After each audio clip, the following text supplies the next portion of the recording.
like Edison was doing the research at that point. So anybody who was doing anything related to Latino content in the podcasting space had to do an enormous amount of research. And luckily, we now have all this information. Yeah, you're guessing one of my questions, which is, Rita, where do we find data? And I had some sources I want to talk with you about, but can you say, I feel like when I Googled you, you attended, it was at University of New Orleans. Where did you attend, and then what did you study? Because I think depending on who you are, you approach the idea about monetizing your personal expression differently. And I wish like I would have had more of a business mind when I went into it. So Rita, what did you study, and like how did your academic or professional lens inform the way that you looked at the opportunity and the opportunities that you've provided for, I would say, thousands of women and families, right? I graduated from the University of New Orleans with a degree in interdisciplinary studies. I was a career student, so for all the people who are listening who are feeling as though they might be confused about their track, if you live life backwards, then you would know why all of these things are happening, and just know that they're blessings in disguise. We can't always determine how life's going to turn out for us, even if we are on this track. You have people who go to med school and end up quitting and becoming, holistic life coaches. So you have people who are lawyers who leave and go start a nonprofit organization. So just because you have a degree in a specific area doesn't necessarily mean it's going to make you successful in any area that you go into. It's more or less continuing to follow the passion and allowing your life to kind of unfold for you. So for me, I was a business and urban planning major. With ideas. So basically, I rounded out all of the information that I wanted to get and created this degree for myself that catered to me. And it's very interesting because in business, that's also what you're doing, right? Like you're finding a problem and you're catering to that specific problem versus going a traditional path and going to work for someone. And so for me, what was great is I had the opportunity to just be very expansive and creative with my mindset.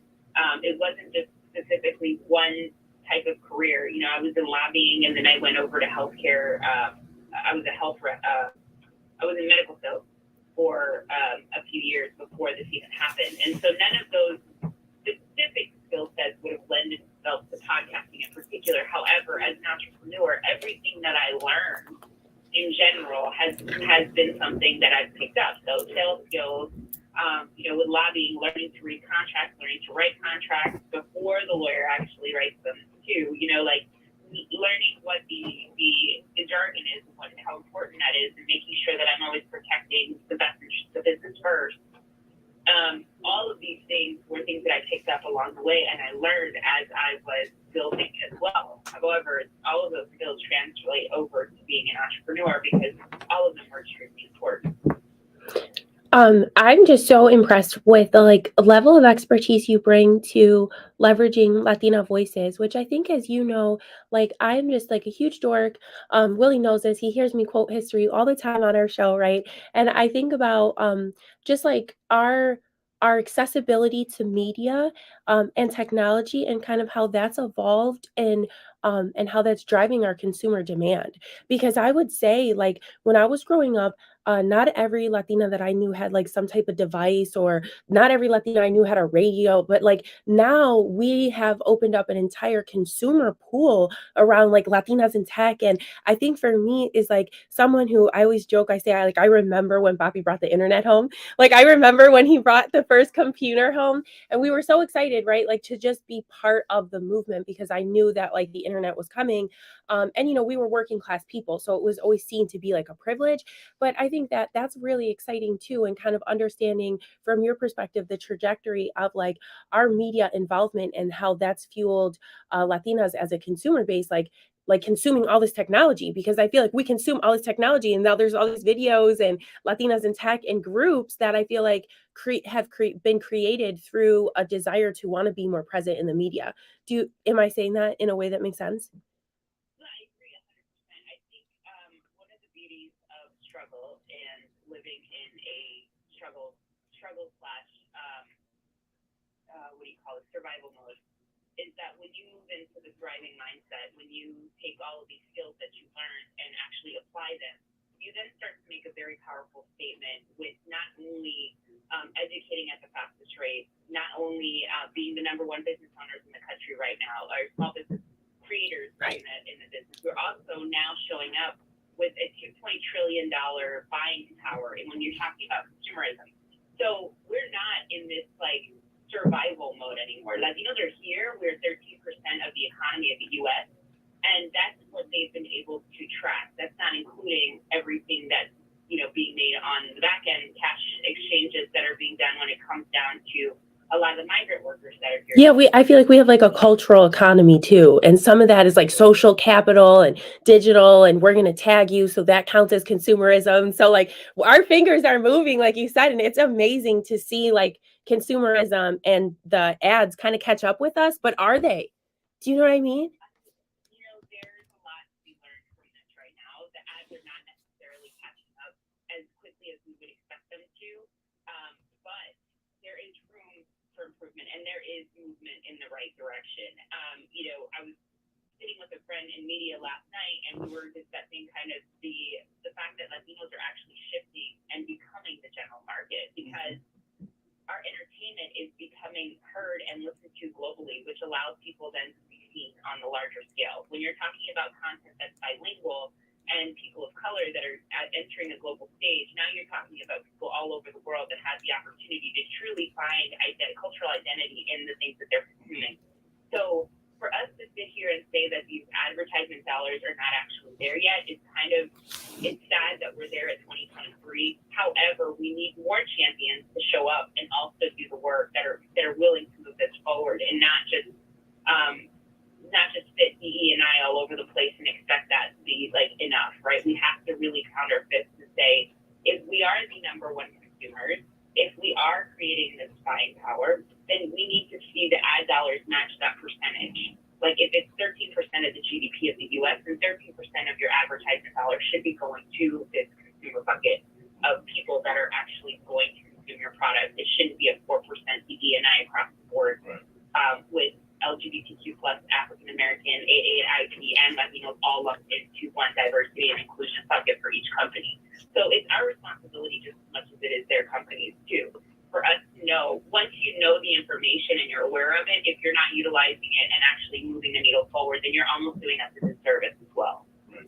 Hey, Rita, I want to ask you a question. Tell me when you first came into the media, as far as the Latino audience, and also tell me the growth. Like, I know you say it's not enough, the advertisement is still low, but the growth from when you first started to now. Oh, yeah. When I first started, Spotify, Apple, and any other directory out there, they weren't worried about amplifying diverse voices. Right.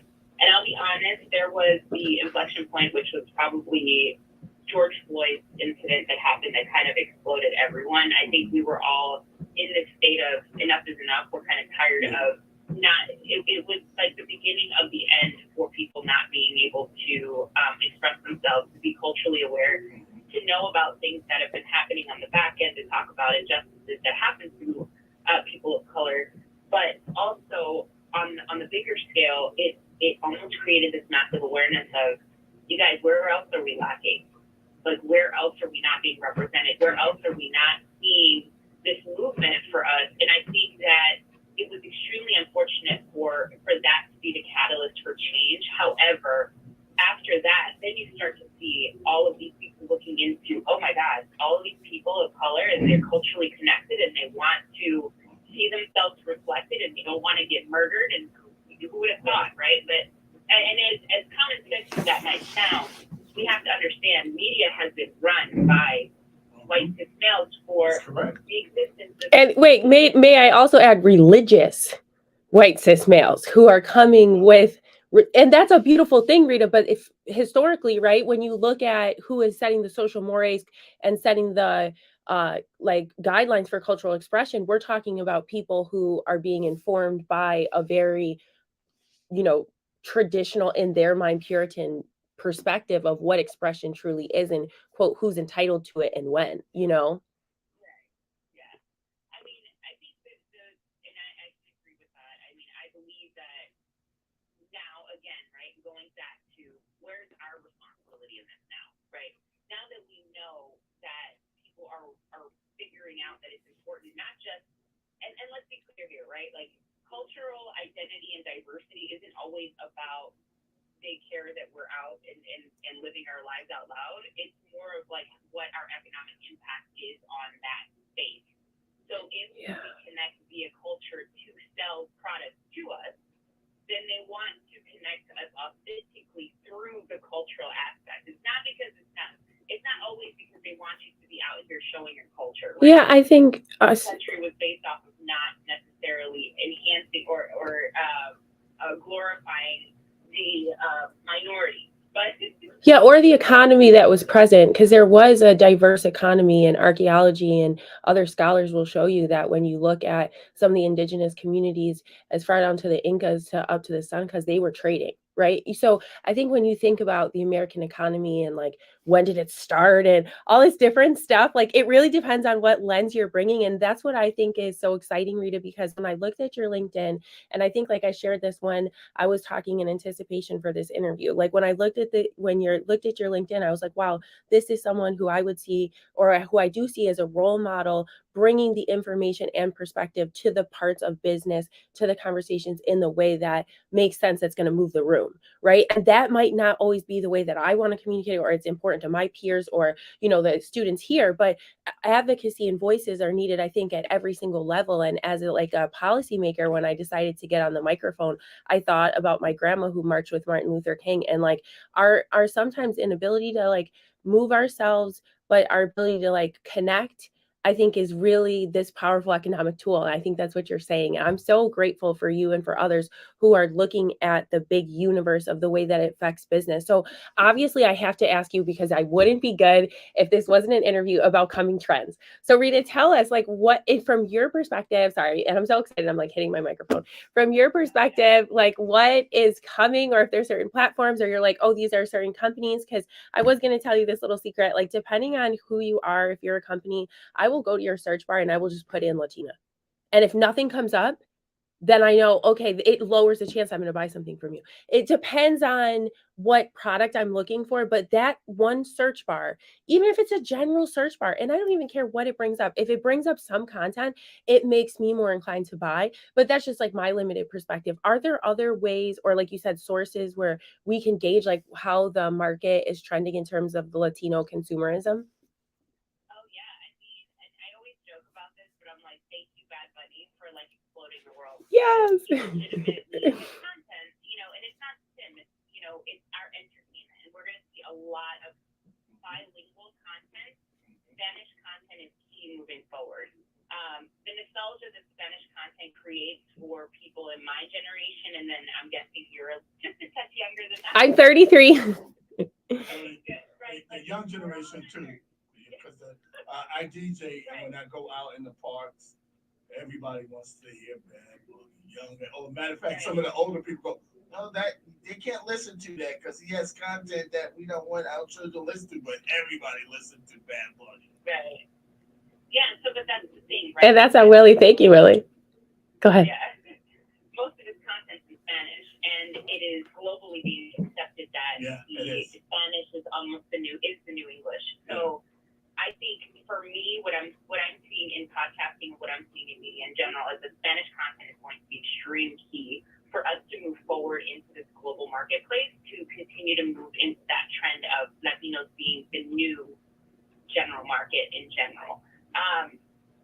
So we're going to be seeing a lot of applications that are going to be created that will focus on the bilingual and also the Spanish language content in general. So in podcasting in particular, there has been a lack, or like ChatGPT is really great. And I know there's people out there who demonize ChatGPT, but the amount of past hours that a lot of people are saving because they're utilizing this, and they can switch their perspective on their business to utilize it for others. Their resource hours they can use for other things.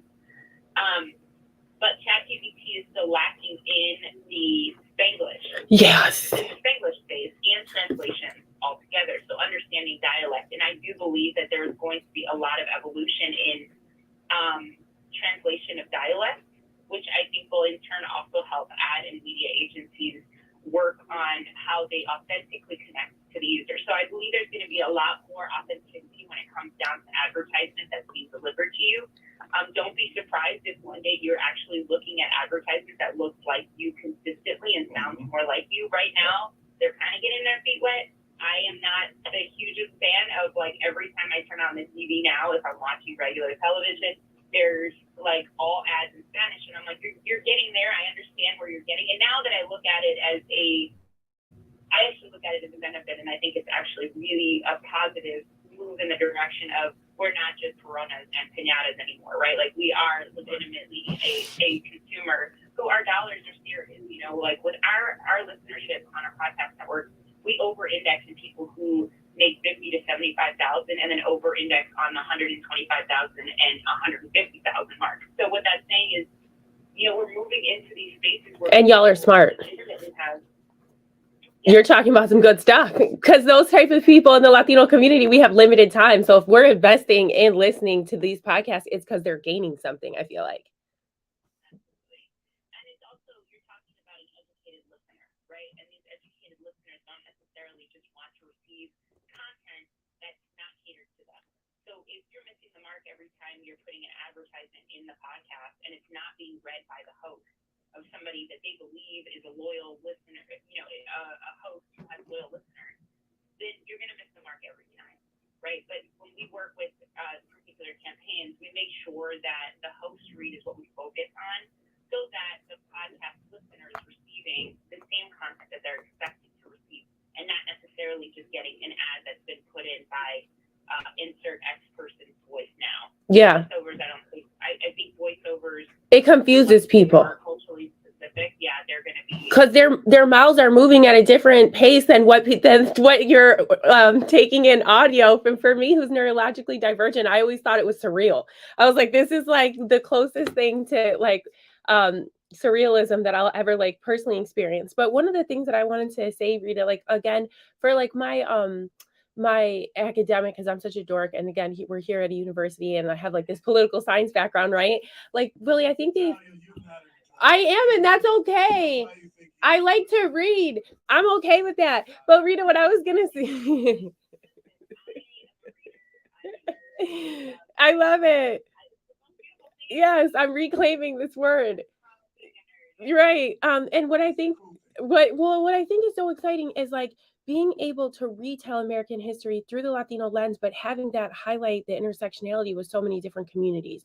Like the retelling of the history of the West with the lens of like Black American, Indigenous Americans, and Latinos. Like when you have Latino media, like we're bringing other people with us who are in our network circle or in our talent pool who are from these communities. So it's like almost this entire chorus of perspectives. And I think that has been, for me as an academic, truly something of great value when I'm interacting specifically with Latino content that's made about an area that I have an area of interest in, either from a historical perspective or cultural. Like I'm absorbing things. I think that's a really exciting element to kind of like this rebonding we're having with American history through media right now.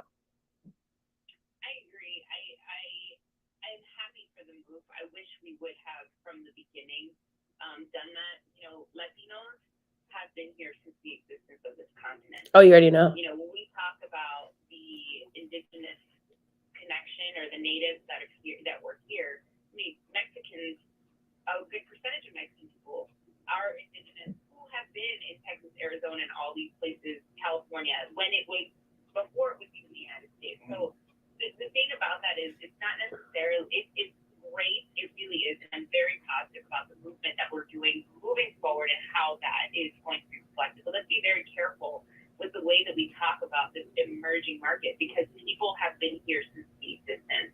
You know, like when we talk about African American media, I mean, if we're talking about African American media, they've been here for more than 200-300 years. Yeah, I lived on the street where Frederick Douglass had his newspaper print, Rita. And when I learned that, I was like, let's go. Just because our region here, even in Western New York, like we have a really strong, and I'm so proud of them, we have a really strong network of African-American papers and Latino papers. And like, I feel like that's unique to our state. But like you said, in different areas, that was the paper before the United States was here, was one in the Spanish language. Right. But Rita, I think when you're talking about the people being here even before I guess the white settlers came here. Is that what you? Yeah. Before? Yeah. Yeah. That's what I thought you. Yeah. So it's funny. We did 23andMe. My father did 23andMe recently, and 33% of my personal culture in my lineage has been in Honduras for 5,000 years. That's cool. This is before colonization. This is before all of these things. Yeah. There's plenty of people now that I know specifically that are choosing to do these like DNA reports, and when they're finding out that they're actually not just from the space, they've been here for hundreds of thousands of years, yeah, or thousands of years. It puts it into a different perspective. It's like, well, we don't need to feel like we are these like pobrecitos or like, oh, I'm so sorry. Or guests. Let's amplify it. It's like, yeah. No, we've been here since we existed. Let's get this correct. Right. Like, right. What all we're doing is creating a resurgence to get back into our positions of power. Right. And that is the most important thing for us to continue to protect. Like, that should be the conversation that we're having, how we are moving back into the positions of power where we were in the past. And it's not necessarily of like, take someone down. We all deserve a seat at the table. Mm-hmm. Even if our tables are unique and different, then those tables should be the tables that we're creating that elevate our voices again back to where they belong, so that everyone creates an equal space for all of us to have these conversations. And we all have the ability to connect to whatever it is that we want to. Like, I don't always consume 100% of Latino content every single day, all day, because the other part is we all assimilate it, right? So in assimilation, now I have to reprogram my brain to understand that the Latino content is good.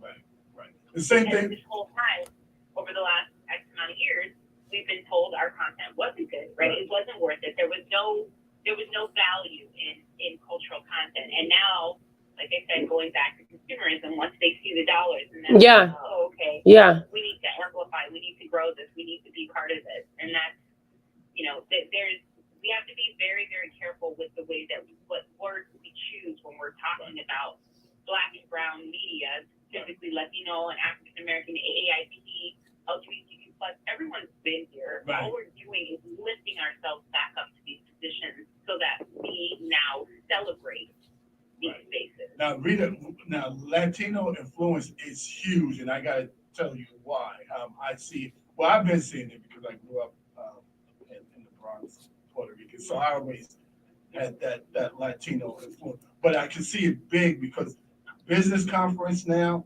the business audience is Latino. The voices, you might have interpreters, Latino churches. When I go to churches now, you have Latino speakers and regular English speaking churches, but Latino. When I go to businesses, because of the bilingual,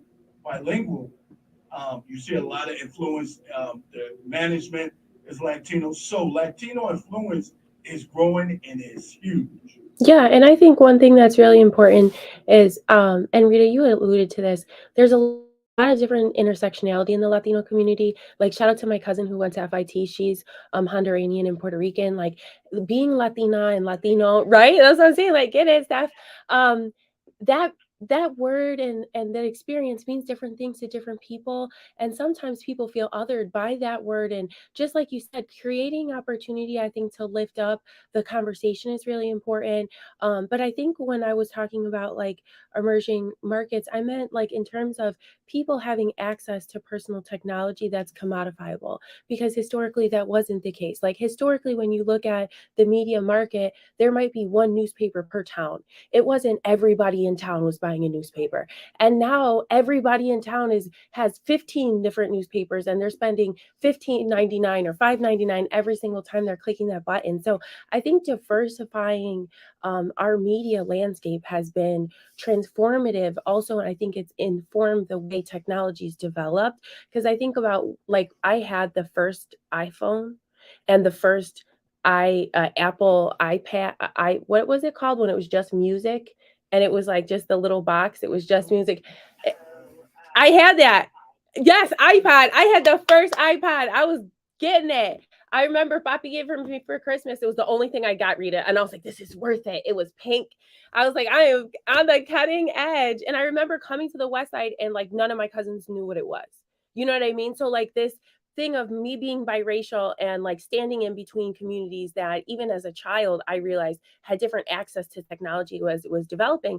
But now I would say like technology companies are factoring in the urban market in a different way, and I think that that's exciting. So I'm so excited to be able to follow you, and to be able to just see kind of like where you lay your interest. I watch like the people that you like on LinkedIn and the people that influence you, because I think that having a really universal and global perspective on this consumer informed market lens for Latinos includes like a lot of different levels of analysis.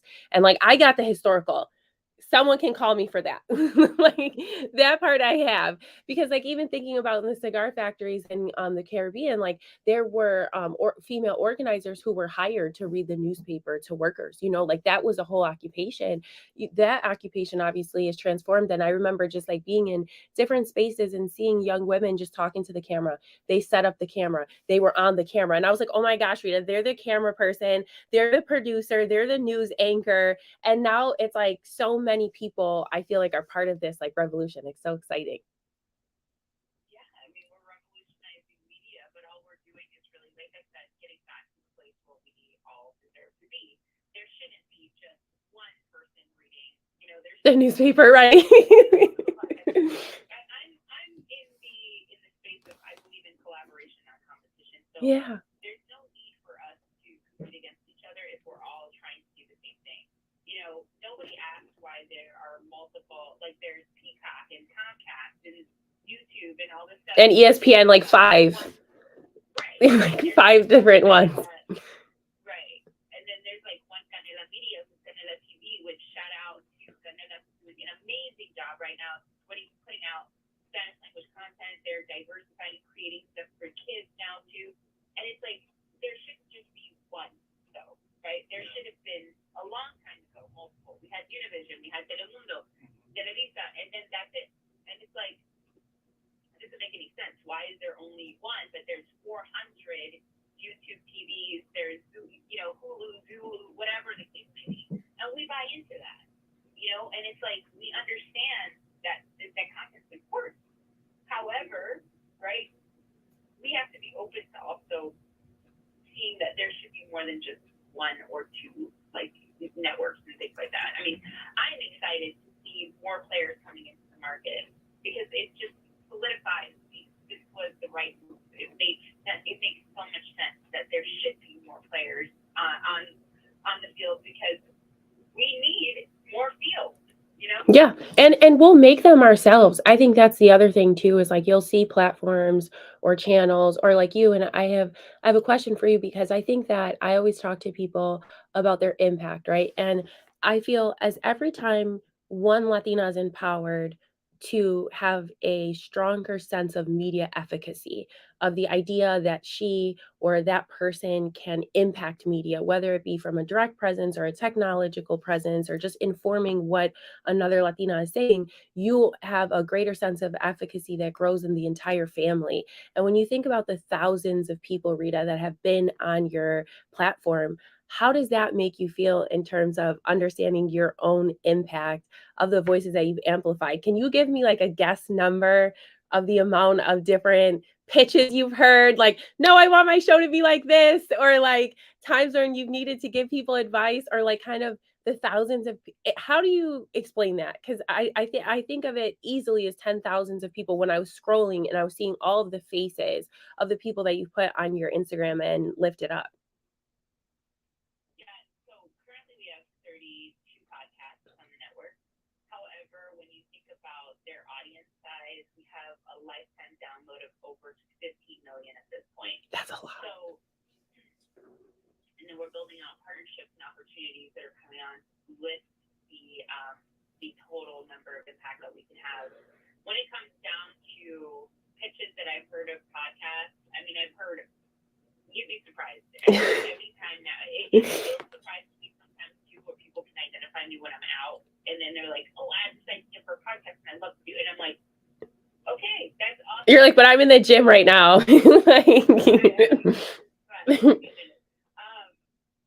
of the things that I tell people too is like, how is it going to impact? Are you okay with your podcast starting off with like low do this over time. It takes a while for the audience to build up to be this like very strong audience. And it's patience. It's also making sure to put out really great content. It's who are you going to have producing? Are you going to be the producer? Yeah. Are you going to be the host and the marketer and the producer, which a lot of indie podcasts do, right? Yeah. That is a lot of work, and it's very time consuming. For podcasts, it's like 15 to 30 minutes. It can take up to 5 to 10 hours a week to produce, market, upload, edit, schedule your guests. Right. Gloria a Dios. Thank you, Rita. Because I'll be like, where does my time go? Right. And it's researching on the people. If you're going to have a interview style podcast, researching the people that you're going to have, so you have very informed questions that are being directed towards that person, so you're not wasting their time or yours.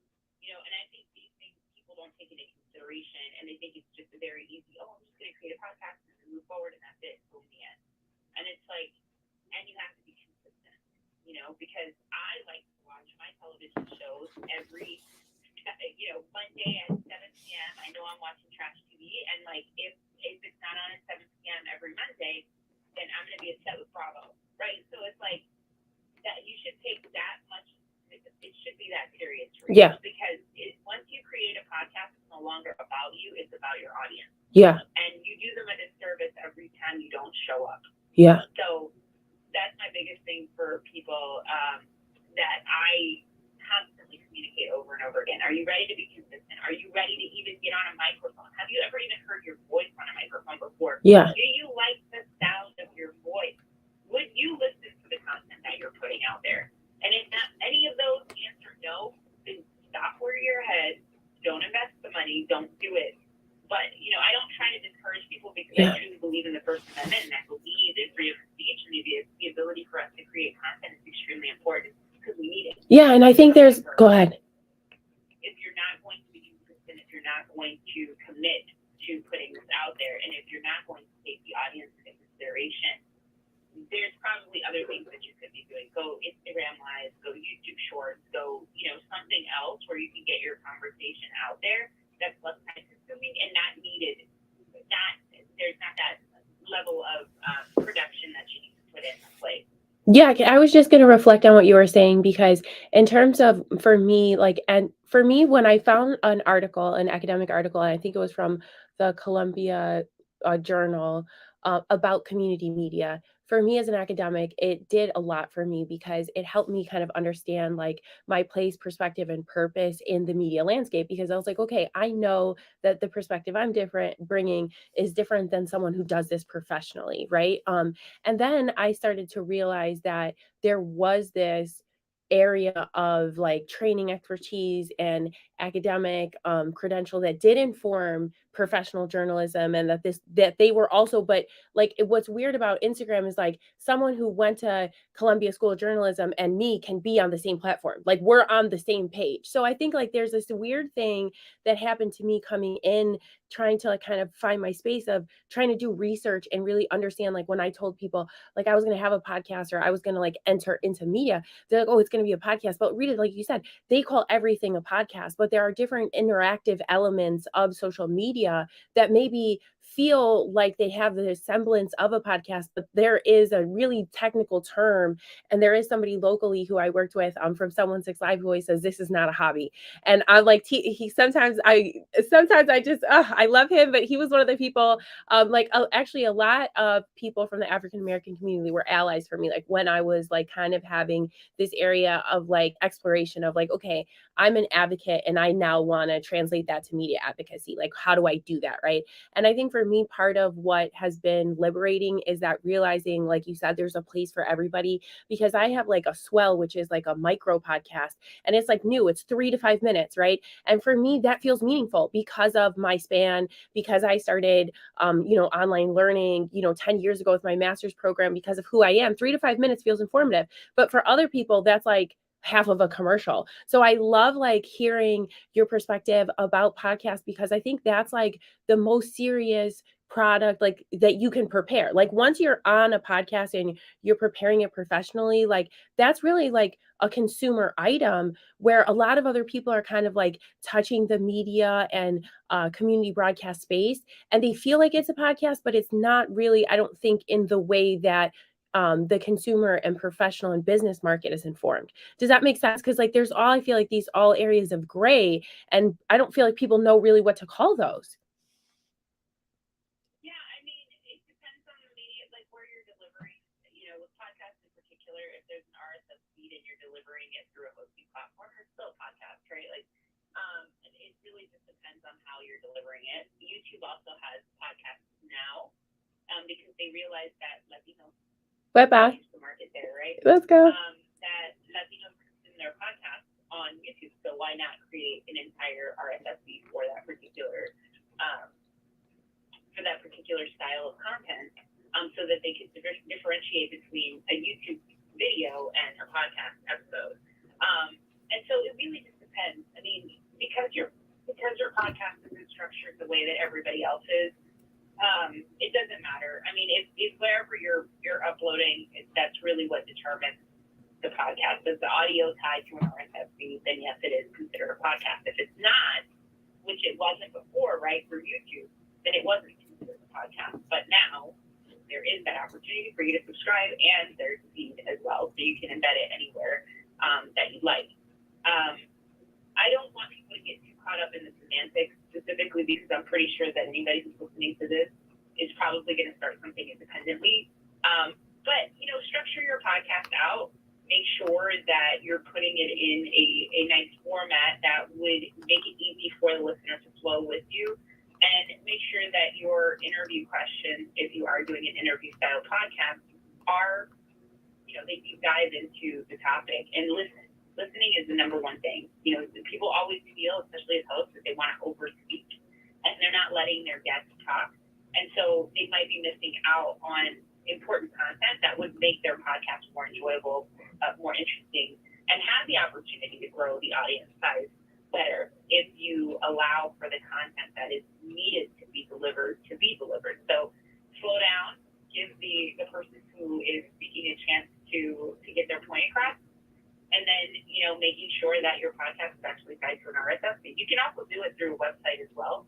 I think Square, I can't remember what website itself allows for you to also embed your audio into there, so you have an RSS feed and it's able to be shared. So let's not get caught up in the semantics of all of it, but just make sure that you are putting out great content that is listenable and that is shareable and that allows people to connect.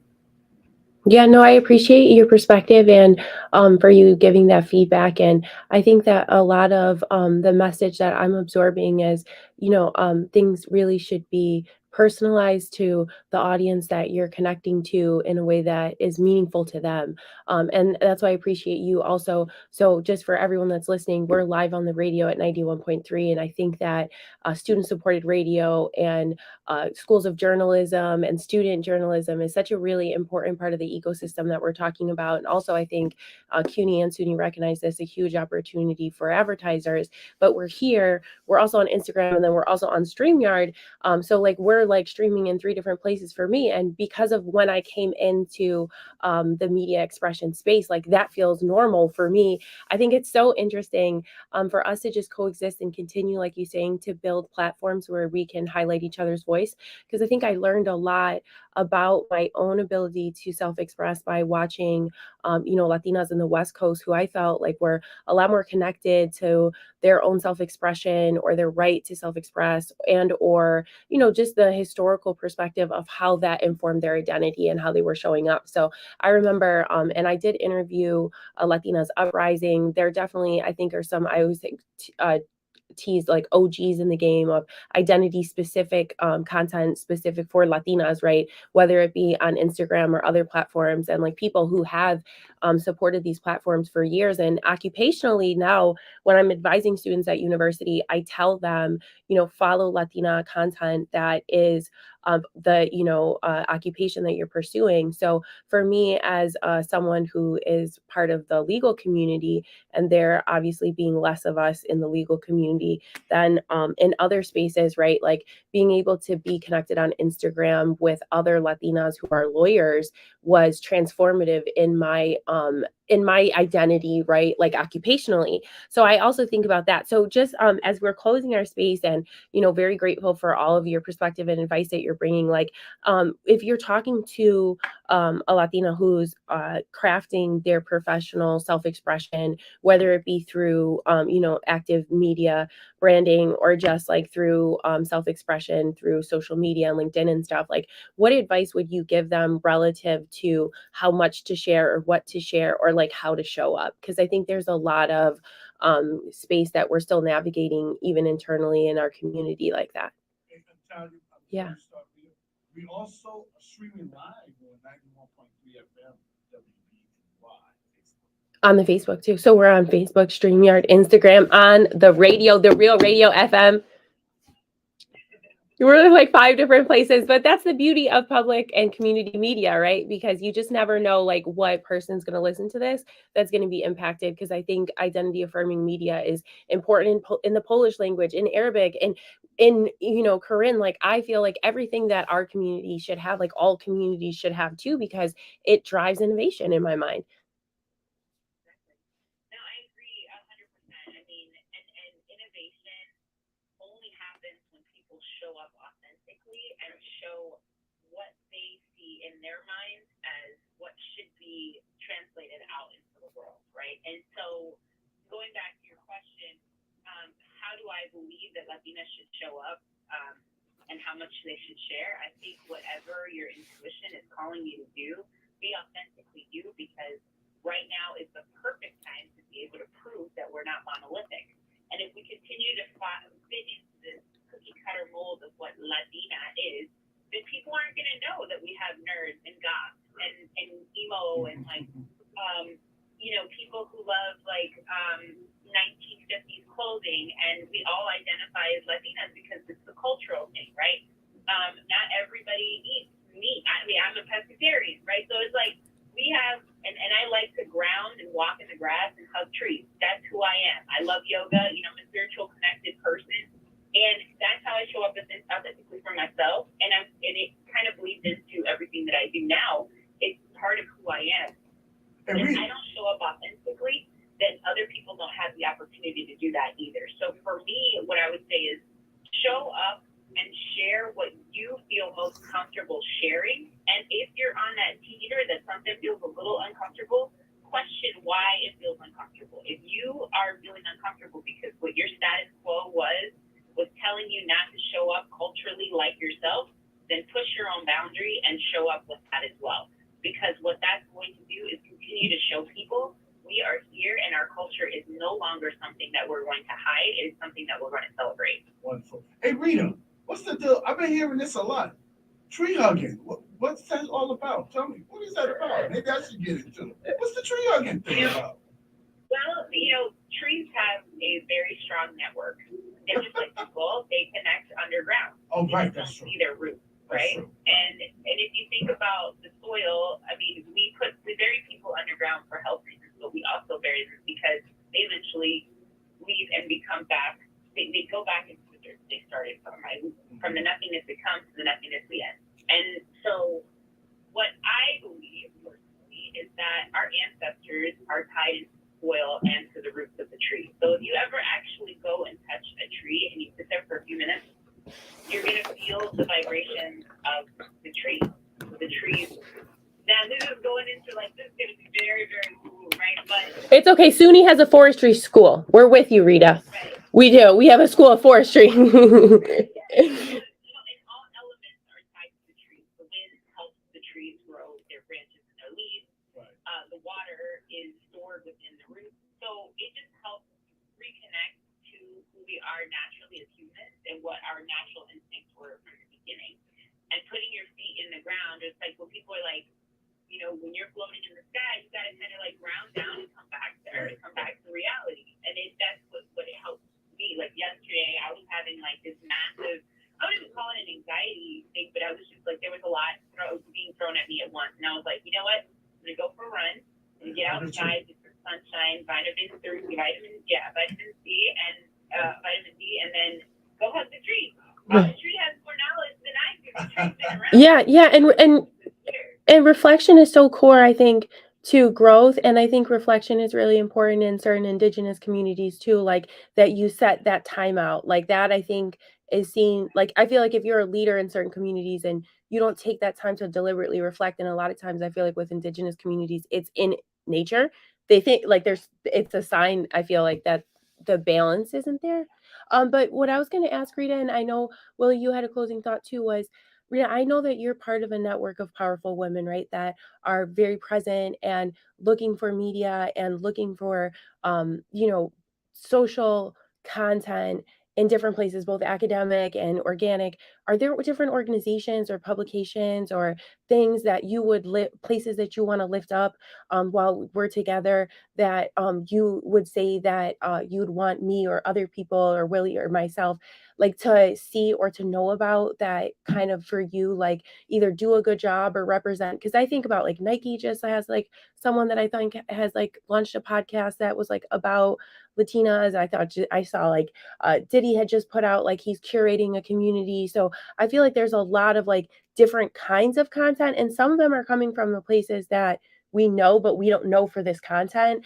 So it's like, what's like trusted sources or sources that you think really, do you know what I mean? Like, are places or things that you want people to look at? Yeah, I mean, I think Anna Flores with We All Grow is doing an amazing job with curating. She started off with Mommy Bloggers Connect, I think it was called, and then turned it into this massive mega platform of Latinas, and now has a conference that they host every year that connects Latinas, and they are growing this massive conference. I'm actually this weekend attending the Slow Latina Summit here that was created by Yvonne Guidry, just connecting to herself, being her true authentic self, and like now that sounds so fun. It sounds so fun. A bunch of Latinas together, specifically in the South. The Luz Collective is also really great. Nuestra Stories is a growing platform right now. They are sharing content. They're going to be producing content as well for Latinos.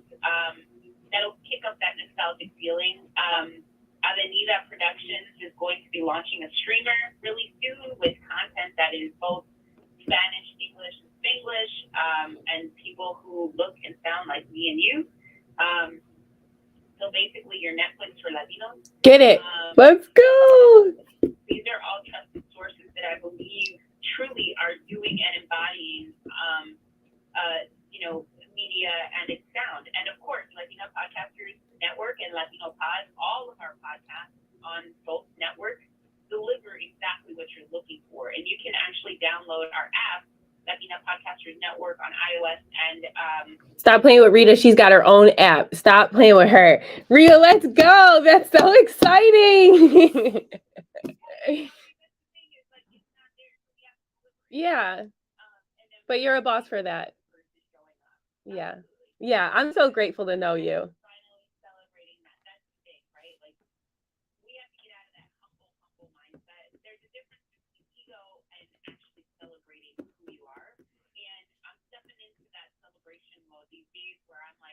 You're right. You're absolutely right. And I appreciate the compliment, because you know what? It has taken 4 years to get to this point. And I can't imagine what the next 20 years are going to look like. But because I took a chance on myself and I wanted to create something more powerful for the future. And I believe that most people who are listening, everyone has the ability to do the same thing. For it's sure. Not just like one billionaire in the world. There are multiple, right? There are multiple. But if you can do it too, you just have to put in the effort of what you actually want to do. And I guarantee you, just stay the course, and the world is going to open itself up to create for you, to help you also grow your platform as well. As long as you're doing something to help other people. And that's the biggest thing, is like every day that you wake up, ask yourself, how can I help? And I guarantee you, things become a lot more positive and your life opens up to create create really positive and powerful things. Rita, thank you for that. Like, I'm gonna watch back our interview. I feel so grateful to talk with you. I remember again just looking at your LinkedIn and all, like, oh my goodness, and the sense of affirmation I got when you accepted my invitation to come, I think is a testament to your authentic leadership of wanting to meet your like community members in different spaces, because I've seen you on, I Googled you and I was like, oh my gosh, look at all these like mainstream media networks and like you being interviewed and just like you being a big deal. And then meeting me on, student radio. I think you're a great example to all of the students that are listening. And I'm very proud of the fact that, you went to a state school. And here at SUNY, we have a Center for Community Media where they have a Black media initiative and a Latino media initiative.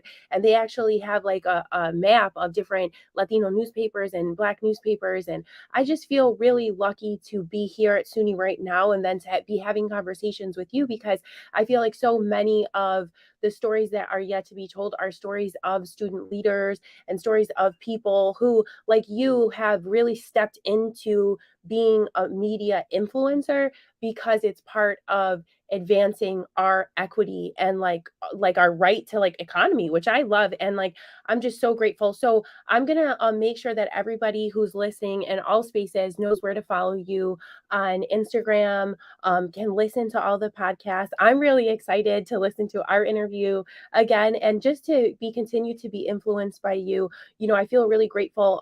As we close the space, was there like one woman in your life that like influenced you, or like one like person where when you were looking at media, because like Oprah was a big, I'm like stepping back into like me having admitting that Oprah influenced me deeply, but that's a big fact because every day after school at 4:30 I was in front of that TV learning words and I was like, oh my goodness.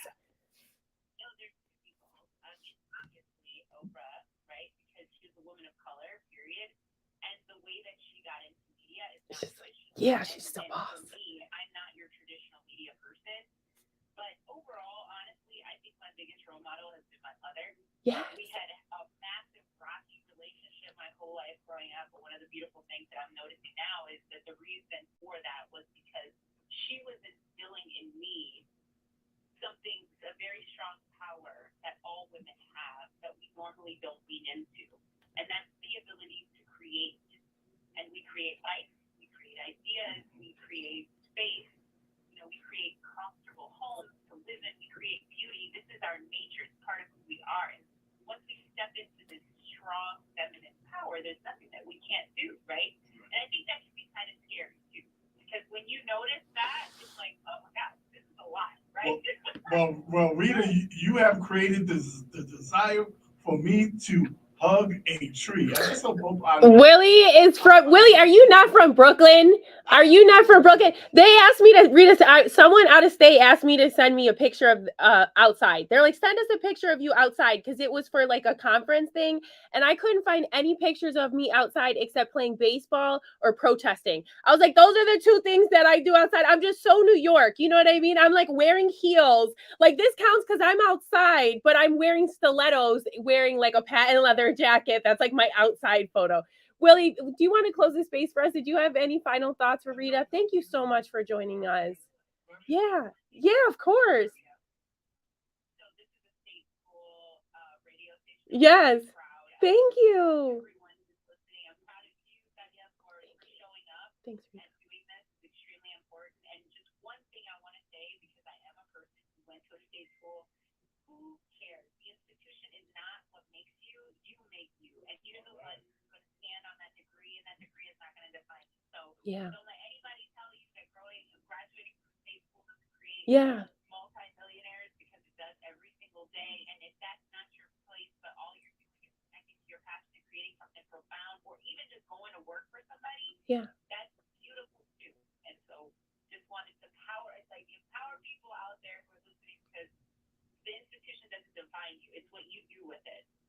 Yeah, no, I'm proud of my state's commitment to advancing equity in media. That's the only reason why I mentioned it, because we really attract people from all over the country. Because I think that, university, we have that responsibility, and you're just really showing up really like amazingly for the schools that, like, because honestly, because I feel like when you represent like your schools, like it's so exciting. And I think a couple other people who have been part of the same community, and just really strong characters. And I'm just so grateful for you, for giving me the chance to interview you, and for joining us on 91.3 FM. I'm literally looking at the sign on the wall because I always get the letters mixed up. It's 91.3 FM WBNY. And Rita, I'm definitely so grateful for you, because I'm going to continue to follow you and be influenced by you. And I'm definitely going to encourage everybody else in the listening audience, including Willie, after he's done hugging his tree, which I don't believe he's going to do, to follow you on Instagram, Rita. I'm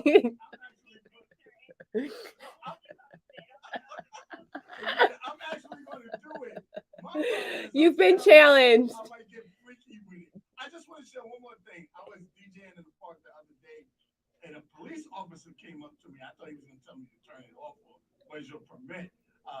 But he was looking at me, and I looked, and I saw the way he was looking, and I said, "Are you a DJ?" He said, "Yeah." He got on. He was a Latin police officer, and he was cutting. He's a real person. I've known him my whole life. Yeah. Oh, you know him? Oh, yeah, of course I know him. He's Puerto Rican. Oh, the singing one? No, that's another guy. This guy was. Oh, This guy was handsome also. He was a police officer. He got on, scratching, cutting. I'm like, boy, everybody got their cameras out, video, because he was awesome. We're committed to media and to music over here. And Rita, I only went to Texas once, but if I do come back, it will definitely be me begging you for a brunch, like a very fashionable brunch, and a taco. Like, I'm so excited for you to join us. Hopefully I can make it that way. But like, you're really, your state, I feel like, is trending and leading the nation in a lot of different ways. And I'm just so grateful to be connected with you, very seriously, because I know I'm all the way over here by Canada. And I'm saying that into the microphone for everybody who doesn't believe me. So being able to be connected with you and listen to, the ways that media influences you and the trends that you see, I really think elevates the national conversation. And I see Paula La Poleta, she's tuning in from parts of Pennsylvania. So it's just so cool for us to have this national connection in Latino media. And without a doubt, you are definitely a national leader. So thank you so much for your time.